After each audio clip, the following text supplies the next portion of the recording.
no singular method to buying an NFL franchise. In some cases, an owner puts their club up for sale and you bid on it. Other times, there are back channeling and backroom dealings that see NFL franchises change hands. However, there is one surefire method on how not to acquire a National Football League franchise. That is to send a bunch of randos to league ownership meetings with a cashier's check and zero leads. We know that to be the case because this is exactly what Sacramento did in spring of 1990. It was actually part of this multi-year never-ending goose chase for someone to play at a proposed outdoor stadium next to Arco Arena, the home of the Sacramento Kings. That stadium, of course, never gets built, nor does Sacramento find anyone willing to take that cashier's check for their professional sports franchise, although I'm fairly certain that cashier's check wasn't actually real. What Sacramento did accomplish, though, was to create the playbook on how not to buy a National Football League team. Several cities, including Sacramento, are in Palm Springs to try and lobby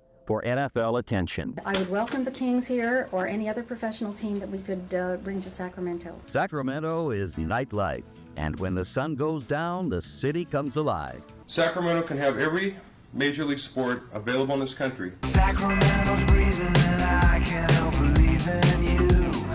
I bought this Amari Cooper Raiders jersey for $20 at the Raider Image shop inside Sacramento's Arden Fair Mall. When I bought it, he had long since been traded. The Raiders were out of Oakland and going to Las Vegas, and that Raiders Image shop inside the mall wasn't long for this earth either. But hey, a $20 NFL jersey is a $20 NFL jersey. Now, I never imagined that Amari Cooper would find his way back to playing for the Raiders, and this jersey would become relevant once more. It happened, though. To that extent, some out there are going to dismiss Sacramento's National Football League ambitions as crazy talk, the pipiest of pipe dreams. Yet there is no doubt the league was at least intrigued by California's capital city. It was the 20th largest media market, had a huge population, and the Kings sellout streak had turned some heads in NFL circles. I mean, these were people who were showing loyalty, who were turning out in droves to support a franchise that drafted Joe Klein with the 6th overall pick in the 1985 NBA draft,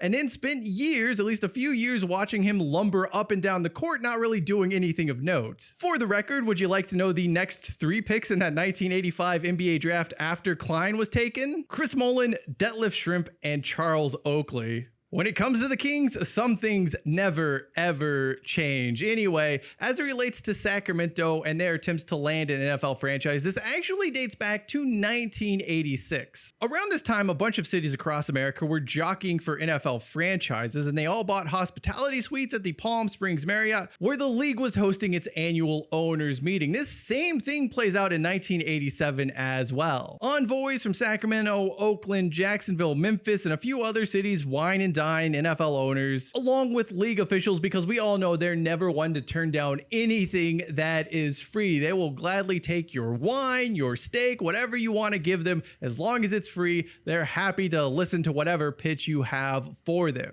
In reality, everyone knew it was a matter of time before the NFL expanded, and there were a few franchises that happened to be flight risks as well. This, of course, comes to fruition when the St. Louis Cardinals relocate to Phoenix. Anyway, as for Sacramento, they were really the new kids on the block when it came to courting a potential NFL team. Jacksonville had been trying to land one since the start of the 80s. They had a good-sized stadium that was ready to host a team. They did really strong attendance numbers in the USFL. And then you had towns like Oakland and Baltimore who felt hard done by how the NFL left those respective cities, and both had some sympathy from other NFL owners. What did Sacramento have? What were they bringing to the table in their pitch to the NFL? Well, they had a very fancy stadium plan. They had a foundation for that stadium in place, with work having since halted. There was a really loud, obnoxious guy leading their pitch, and not much else. That loud, annoying guy was Greg, Luke, and Bill, and he was part of the Sacramento Sports Association, the group that owned the Sacramento Kings, Arco Arena,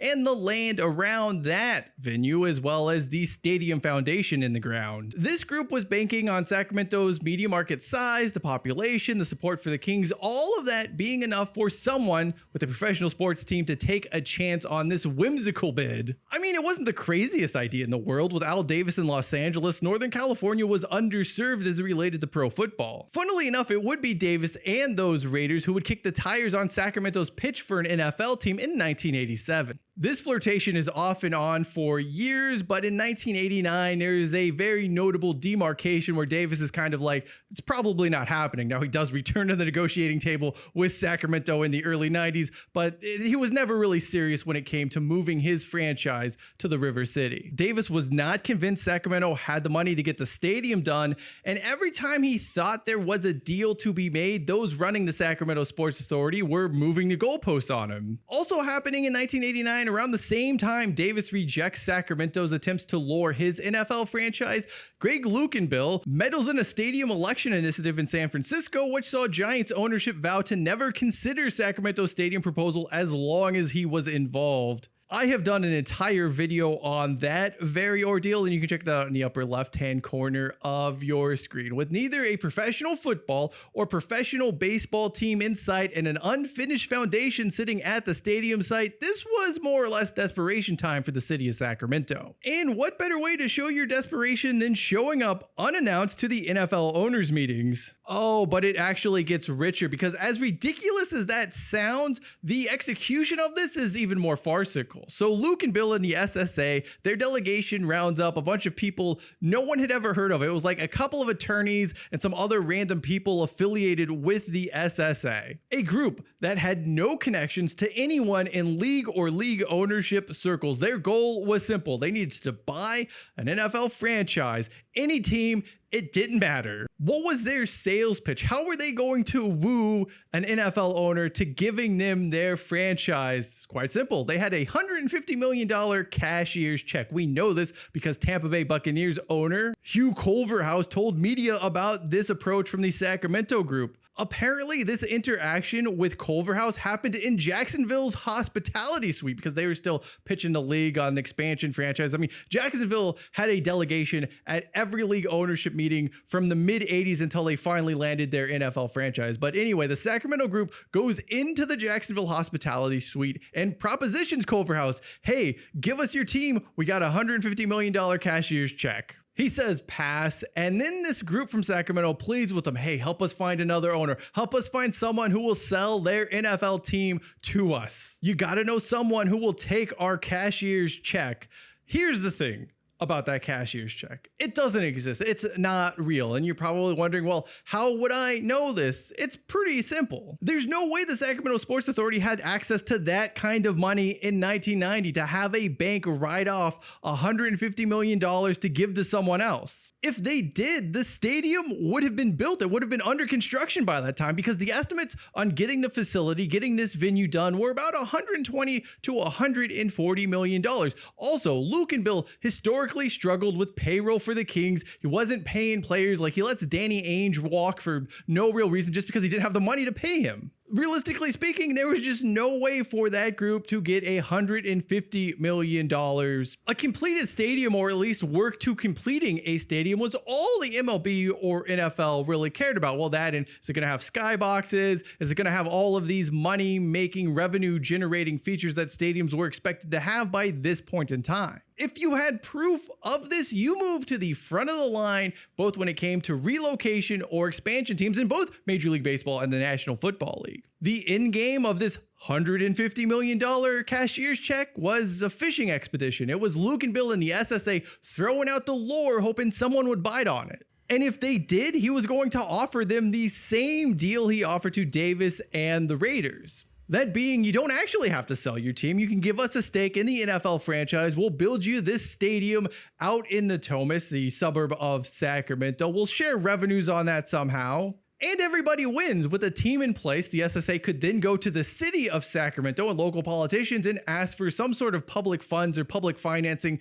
to get the project built, because they did not, again, have the cash to do it. The city was not investing in a stadium with no primary tenant. And really, they wanted to see two tenants. They wanted to see both a MLB and an NFL franchise, but there was probably a workaround there with at least one of those. This situation, this chicken and egg like struggle between stadium and pro sports team, is something Sacramento could never ever figure out. You're the egg. You're a bad egg, all right? derailed this meeting with another obscure comment. No one takes Sacramento's check in the spring of 1990. Talks sort of peter out there. Davis is lurking around, like leading people on as he was wont to do around this time.